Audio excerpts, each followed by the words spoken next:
மக்கள் தொடர் போராட்டத்தில் சமரசம் இல்லாம ஈடுபட்டு இருக்கோம்.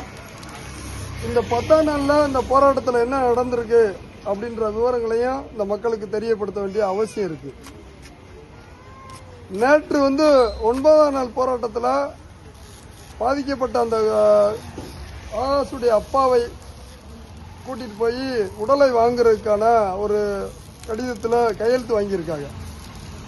அப்போ அந்த கையெழுத்து இங்கே போராட்ட குழுவிலையோ அதுக்கான ஜூனியராக இருக்கக்கூடிய வழக்கறிஞர்கள்ட்டையோ எந்த விதமான தகவலும் தெரிவிக்கப்படல. அப்போ அவர் மதுரை போயிட்டு திரும்பி வரும்போது வீட்டில் என்ன நடந்துச்சு என்ன அப்படின்னு கேட்கும்போது இப்படி உடலை இன்னைக்கு காலையில் 9 மணிக்கெலாம் வாங்கிக்கிறது மாதிரி கையெழுத்து வாங்கப்பட்டிருக்கு. அப்போ இது யாருடைய முடிவு, நீங்கள் எப்படி இதில் விவரம் தெரிஞ்சு கையெழுத்து போடப்பட்டிருக்கா என்னன்ற மாதிரி இதனால என்ன பாதிப்பு ஏற்படும்ன்றதை எடுத்து விளக்குறோம். போராட்ட குழுவுடைய கருத்து இல்லாமல் எந்த முடிவும் எடுக்க வேண்டாம்.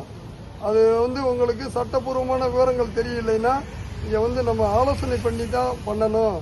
அதே மாதிரி நமக்காண்டி போராடக்கூடிய கிராம மக்கள்கிட்டையும் முடிவு பண்ணிட்டு தான் எந்த ஒரு முடிவும் பண்ணணும் அப்படின்ற மாதிரி எடுத்து சொன்ன பிறகு இந்த உடலை வாங்குற முடிவை கைவிடப்பட்டிருக்கு. உடலை வாங்க மாட்டோம், கொலை குற்றவாளிகளை கைது செய்யற வரையும் இந்த போராட்டம் தொடரும், உடலை வாங்க மாட்டோம்ன்றதுல உறுதியா இருக்கும். புரியுதுங்களா? அதை பத்திரிகை செய்தியாகவும் பொது ஊடகங்கள்லையும் சொல்லிட்டோம். உடலை வாங்காம, அதாவது குற்றவாளிகளை கைது பண்ணாம உடலை வாங்க மாட்டோம்.